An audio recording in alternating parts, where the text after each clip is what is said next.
Já falamos aqui de alguns seriados voltados para o público feminino, né? E também de alguns filmes e como funciona a indústria do amor romântico.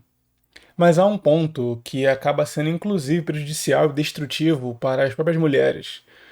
E é esse o ponto que eu quero conversar com vocês aqui hoje. Você está no canal O Conselho falando sobre masculinidade na cultura e também no comportamento. Eu sou Ricardo Tomé e hoje vamos conversar sobre a indústria do amor romântico nesse viés feminino, né? E como se livrar disso, identificar esses problemas e escapar dessa cilada, né? Já peço, claro, que se inscreva no canal, né, caso goste desse tipo de tema, e fique conosco. Analisamos obras, livros também, falamos de mitologia e filosofia. Um dos maiores fetiches da mulher é dominar o homem através da sua beleza, simplesmente por aquilo que é inerente a ela, sem que ela precise fazer qualquer esforço. Essa necessidade de demonstrar poder pelo sexo é muito comum atualmente porque o outro lado da mulher, né, a ideia da maternidade e tudo mais, vai deixando de lado devido ao mercado de trabalho, de muitas culturais e tudo mais. Então a mulher agora tem que focar a sua força de poder na sexualidade, porque é o que diferencia ela do homem, já que o mercado de trabalho os iguala. Daí então temos aquele arquétipo dos filmes dos anos 80 e 90, né, da fêmea fatal, a mulher que só de entrar na sala toma a atenção de todos os homens, mas não é de qualquer homem. Geralmente é do protagonista, que tem um caráter duro, rígido e de poucas emoções. É esse o alvo dessa mulher, né? É esse que ela tenta, ao longo de todo o filme ou toda a série, conquistar. Aquele homem de poucas mulheres, poucas palavras, que vive para si mesmo e focado na missão.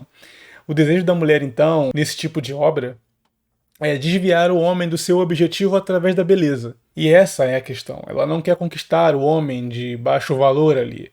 Ela quer conquistar o homem estereótipo de alfa nesses filmes. Por isso que quando vem um discurso feminino de que você deve exaltar a fraqueza, né, como uma qualidade sua, é importante que você não se atenha a esse tipo de discurso. Você evite praticar isso o máximo possível. Porque no fim das contas, né, você vai exercer uma característica que por ela é repudiada.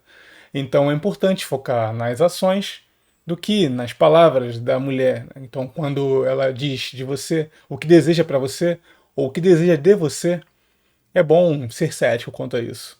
Claro que há muitas mulheres sinceras e que não usam desse tipo de jogo, né, contraditório, né? Admitem que desejam do homem postura e força. Mas como a indústria cinematográfica e de séries cada vez mais cínica, é mais incomum que isso aconteça. E muitas obras tratam dessa questão, né, da mulher média querendo o melhor homem, a atenção do melhor homem.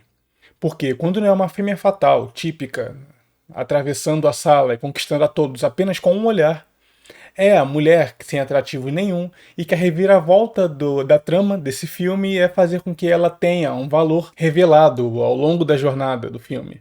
Eu explico. Já viu aqueles filmes colegiais em que a mulher ela tá mal arrumada, não sabe se vestir e é caçoada pelo grupo de patricinhas loiras do fundo da sala? E que ela gosta do homem atleta, do quarterback da turma, mas ela não consegue a atenção dele porque ela não se arruma direito e não tem essa sexualidade aflorada nela. Daí então o homem, que era aquele cafajeste, que ficava inclusive com essas patricinhas que causavam bullying nessa outra, ao longo do tempo vai descobrindo um valor nessa mulher média e tudo mais. Ora, se a crítica tem que ser ao macho alfa, por que então dobrá-lo?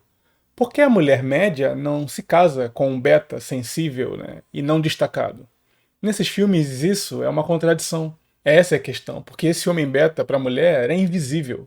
Ela não quer a aprovação de um homem que já está ao seu alcance. Ela quer transformar esse homem cafajeste, né, em um homem decente, através da sua sexualidade. Então é muito comum que lá pro meio do filme, no ato final, ela se transforme, né? Ela faça um banho de loja e de maquiagem. Então venha para o baile da formatura do colégio, toda transformada, né? Um vestido justo, maquiagem, cabelo feito. Conseguindo assim, então, atrair a atenção desse alfa cafajeste, né?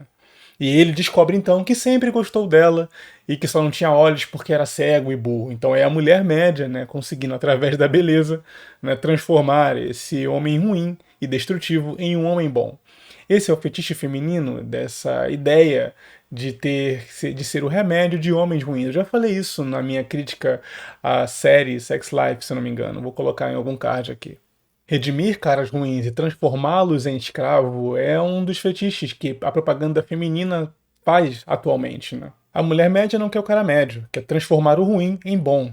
Claro que isso na prática gera muitas distorções, afinal de contas aquilo ali é um filme, é um lugar controlado, né? Com roteiro de início, meio e fim. Mas na realidade, isso faz com que mulheres novas se entreguem a homens com traços tóxicos e destrutivos, né?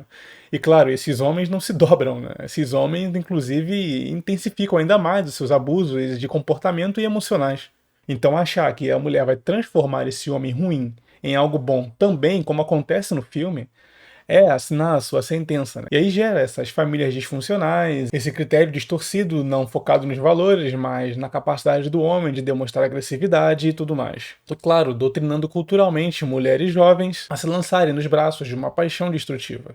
E com o passar dos 20, chegando aos 30, começa o arrependimento e tentar então apagar esse passado ruim, se relacionando com um homem médio bom. Mas como muitos homens médios também estão despertando criticamente, né, não achando justo que durante a sua juventude ela tenha estado com homens de péssimo caráter e só após esses traumas o recorrer, muitos estão começando a recuar e entender criticamente essa relação. E batendo o pé pela primeira vez dizendo que não quer isso, né? É o homem já no início da conquista dizendo não. E isso tem trazido muitas discussões no mainstream, né, de que os homens não estão mais com atitude e tudo mais. Mas depende da mulher, né, que é a qual essa atitude é exigida. Eu sou um tanto pessimista nessa questão, eu imagino que a maioria dos homens são escravos do próprio sexo e irão sempre fomentar o ego, né? Mas a verdadeira resistência cultural a isso é despertar o senso crítico em homens de valor. Como eu disse no começo, o homem médio é invisível para a mulher, né? Então, quanto mais homens de valor despertarem, mais elas vão entender que estão num caminho errado cultural, né?